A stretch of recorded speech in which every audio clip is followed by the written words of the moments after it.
from Illinois, and I feel like the gas prices and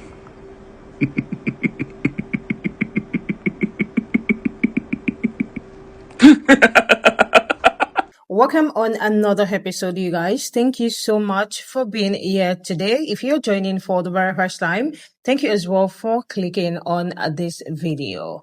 We are going to be checking out this video together and see how someone can easily move from a victim to a narcissist. So you guys just relax and let's check this out. Hey TikTok, I'm just on here wondering if anybody's feeling the same way I'm feeling. I'm from Illinois, and I feel like the gas prices and the electric bills and the prices of food is just so overwhelming anymore. Like, I'm wondering if anybody else is feeling like they're drowning and they can't get out. I work overtime and I cannot get above water. I mean, I literally have no gas for next week. It was either that or get a few groceries to get by. I hit my local food pantries. I'm just wondering if anybody else feels like they're drowning.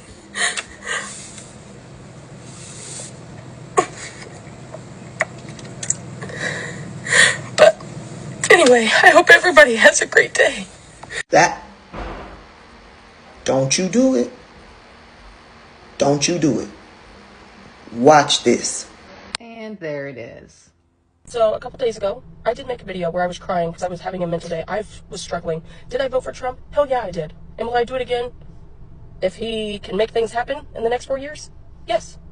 For everybody that wants to sit and make fun of me for my weight, maybe you should learn a backstory about somebody before you make comments on their post about how they've never ate a vegetable or a produce in their life. I don't know if any of you haters out there have ever had to be on prednisone or any steroid for long periods of time to keep your organs from shutting down. But I'm making this video so you have something new to make fun of. I sure hope you guys are not raising your kids to bully people. I don't understand. You hate on me because I voted for Trump. I have friends that voted for Kamala. I don't care. I don't know about you guys, but all I heard in that little response video from her was me, how it affects me, my situation, me, what's good for me, and what's good for me. Which ironically was the entire point of me posting the original video of this lady crying on the internet.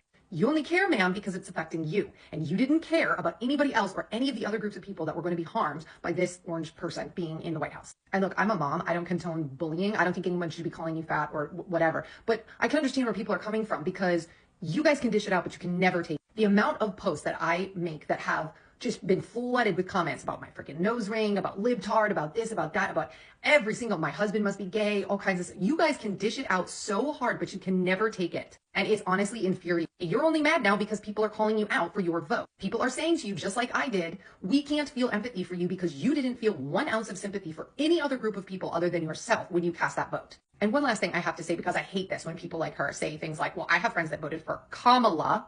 I have friends that voted for her. And I don't care. Yeah, because that's just a difference of like pizza toppings, okay?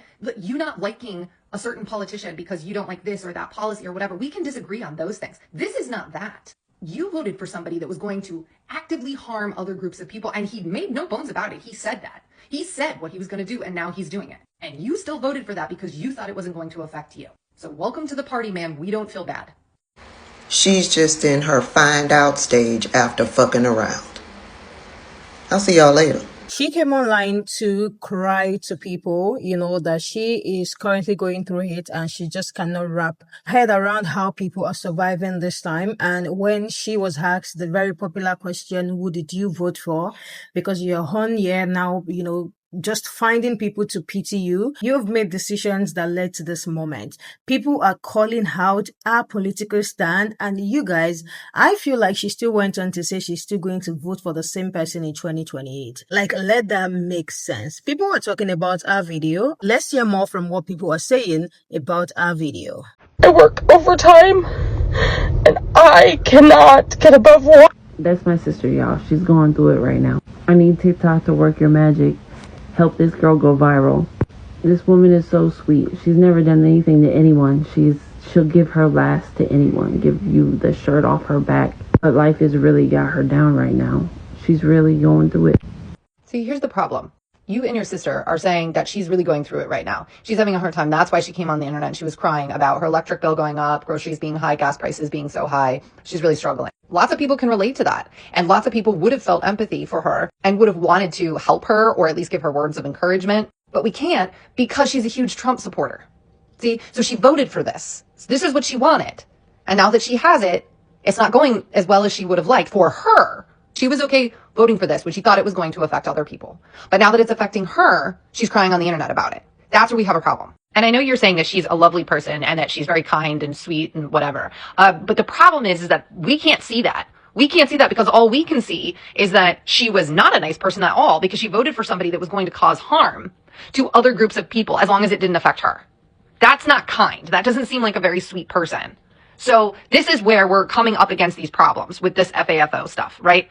I don't like being mean. I don't want to make fun of somebody who's crying. I do have empathy, but you guys always ask for us to have empathy for you when you didn't have 1 ounce of empathy for anybody else when you cast that vote. Like, what are we supposed to do? You expect that from us, but you don't give it to us in return, or else you would have voted for somebody else. It's crazy how she went from crying, acting like the victim in this whole thing, like she didn't make that decision herself, to being a narcissist under like few seconds. Like she wants people to, support her. She wants people to pity her to an extent, to a point where I don't know if the creator is her sister or her friend. You guys are going to see it. And she was talking about how she is a good person, that people should like support her, people should, help her and all of that. Other videos that she had made after making that video of her in tears is just someone who is like, it's giving self-centered, it's giving I only care about myself.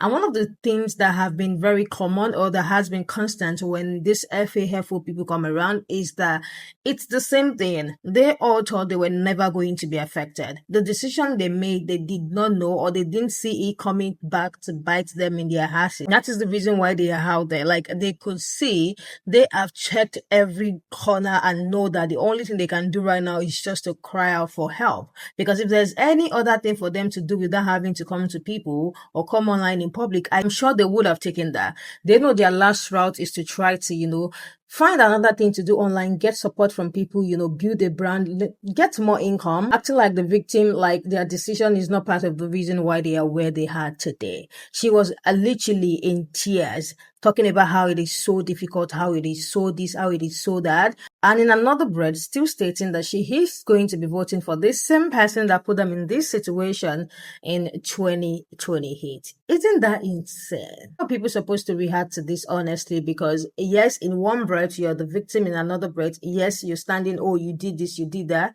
If you did this and you did that and the administration is affecting you, why are you not online acting like a victim? Let me hear what you guys think in the comment section. I am going to see you guys in the next one.